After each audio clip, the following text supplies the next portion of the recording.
Narada, Yes. I've been wondering lately, why is there so much discrimination in the world? From Bhagavad Gita, we learn one of the main teachings, perhaps one of the most amazing actually teachings of the Bhagavad Gita is that we are not this body. And so you'll think, well, if we are not this body, what are we? So according to Bhagavad Gita, we are spirit, soul. And the basic example and amazing example that Krishna gives in relationship to this is when we were babies, we had a particular body and even a particular cares in the world. And then later on we became children and we had something else in mind and a different body. Then we became youngsters, then we became adults and old people, old person, and then die later. So already in our life we know who we are. We are constantly this person, but we keep changing bodies within our lifespan. And but that consciousness that remains alive is us, is who we really are. And so we are spirit, soul, but due to different circumstances we inhabit a gross material body made of what we see, what we can touch and feel and like that. And we live so close because we're inside our bodies, and so we start to identify with everything that is in relationship to this body. And we are normally going through life in a very happiness, distress.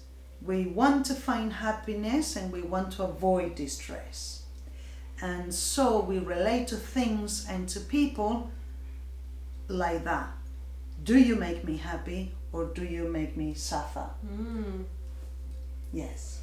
So I think I understand, because we have this identification with the body, then we start to think, I'm Polish, I'm white, I'm from this particular country, so you identify. So then anyone else who's got a different culture or a different color, which is essentially just our dress, because like you said, we are a spirit soul. So if we can just understand that we are all spirit souls.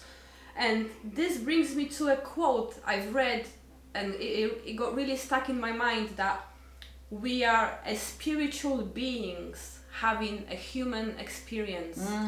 Nice. So if we can just really understand that, and I know it's not easy to realize that, we study all our life just to realize that we are not this body, but if we can just at least understand that, then that way we will treat everyone according to who they really are, not where they're from, not what kind of eyes they have, not which country they're from and their skin color. That's pathetic.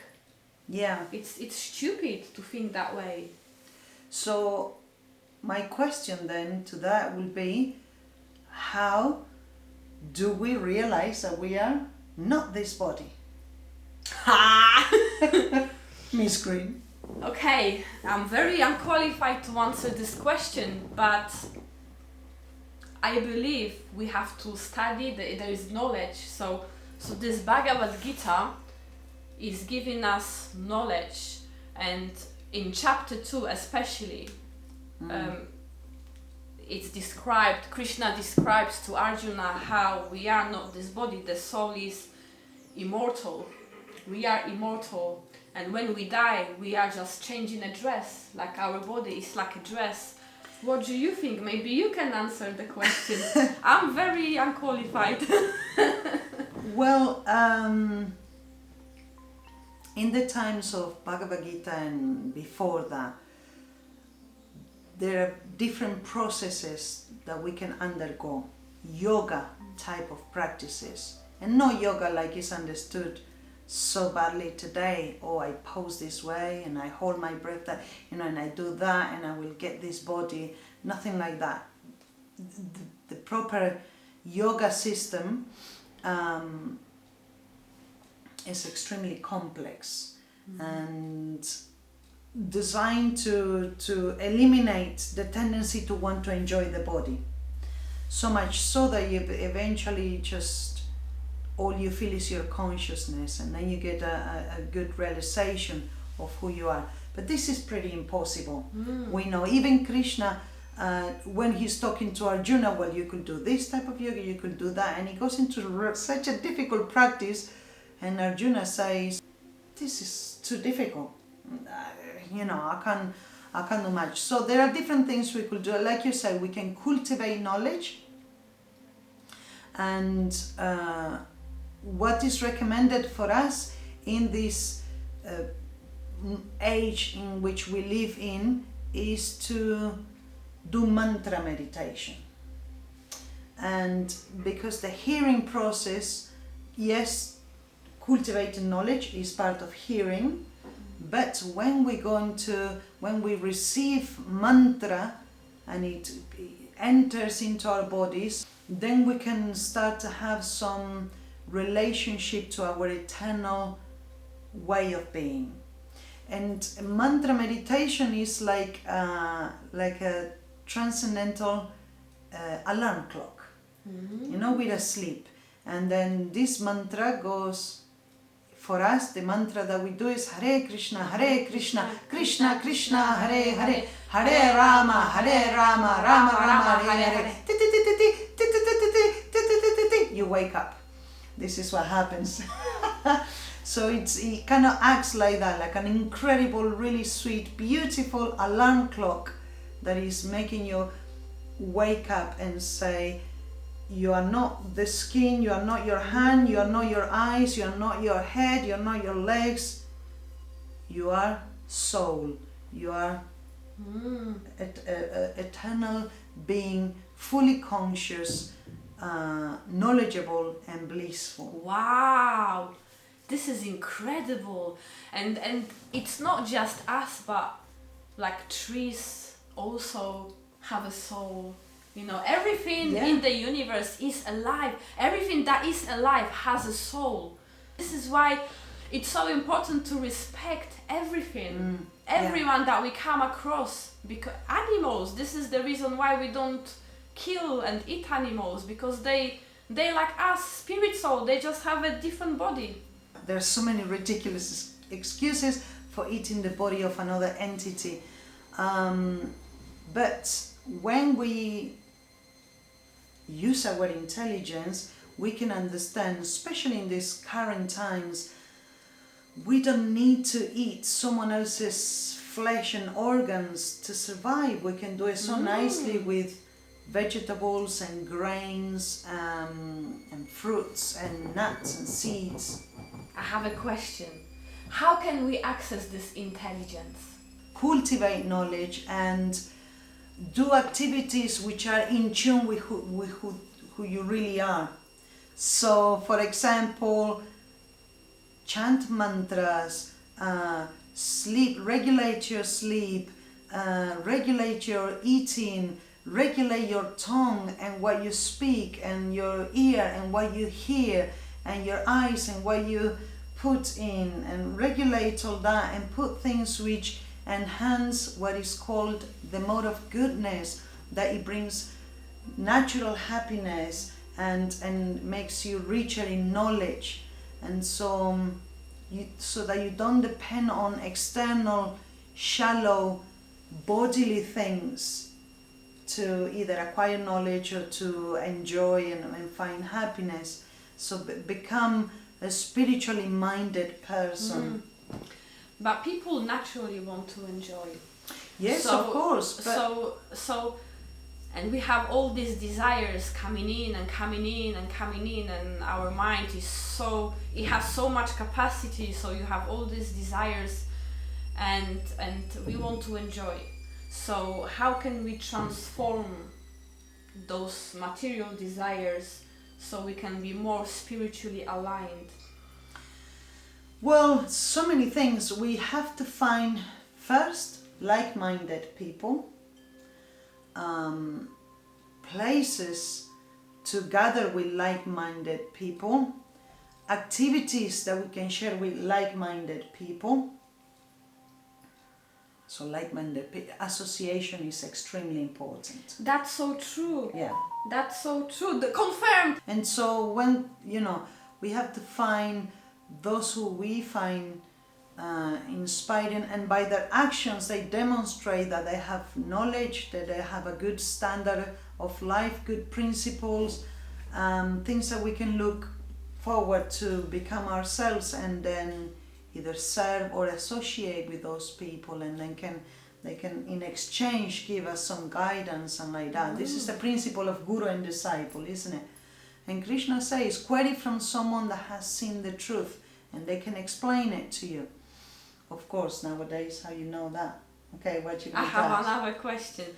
So how can we have that mode of servant? Because a lot of people these days, they want to be servants, they want to be the controllers of their lives. So how can we shift that consciousness to have that desire of serving a person rather than the opposite?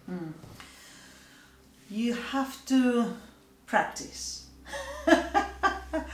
It's so for example, Srila Prabhupada, who is the author, the amazing teacher, the guru that translated the Bhagavad Gita as it is, he's written an incredible book which it should be compulsory in all schools, called Science of Self-Realization. I've read that book. It's incredible. It's so good. You should not die without reading that book. That's how important it is. There is a path, a scientific path to self-realization. And what it means, like in empiric science, you have a hypothesis and then you have to take some steps to prove what you're saying, that what you're saying is true, right?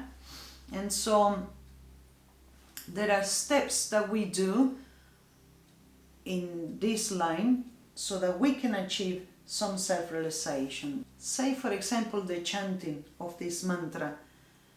When you really give yourself to it, some sort of joy, some bliss you start to taste, and then you pursue all these little bliss moments that these activities give you, and it's a tiny flame, so you keep at it, you keep blowing on it by doing all these activities until you get rid of the bad habits, the terrible things that we tend to like to do, and we think that is happiness. That is so true, because when I do volunteering at the temple, for example, even if it's like washing the dishes or wiping the floor or anything, it's because you want to please the person you are serving as well. Yeah. And there is some form of reciprocation. I was wondering, it came to my mind that next time I would like to talk about mind, intelligence and false ego. Ooh. What do you think about that? I better get reading. Okay, so Narada, thank you so much for sharing such a beautiful wisdom with us today. And maybe we can finish with a little kirtan. Hare Krishna, Krishna Krishna, Hare Hare, Hare Rama, Hare Rama, Rama Rama, Hare Hare. Hare Krishna, Krishna Krishna, Hare Hare, Hare Rama, Rama Rama, Hare Hare. Hare Krishna, Krishna Krishna, Hare Hare, Hare Rama, Rama Rama, Hare Hare. Hare Krishna, Krishna Krishna Hare Hare, Hare Rama Rama Rama Hare Hare. Hare Krishna Hare Krishna, Krishna Krishna Hare Hare, Hare Rama Rama Rama Hare Hare. Hare Krishna Hare Krishna, Krishna Krishna Hare Hare, Hare Rama Rama Rama Hare Hare. Together. Hare Krishna Krishna Krishna Hare Hare,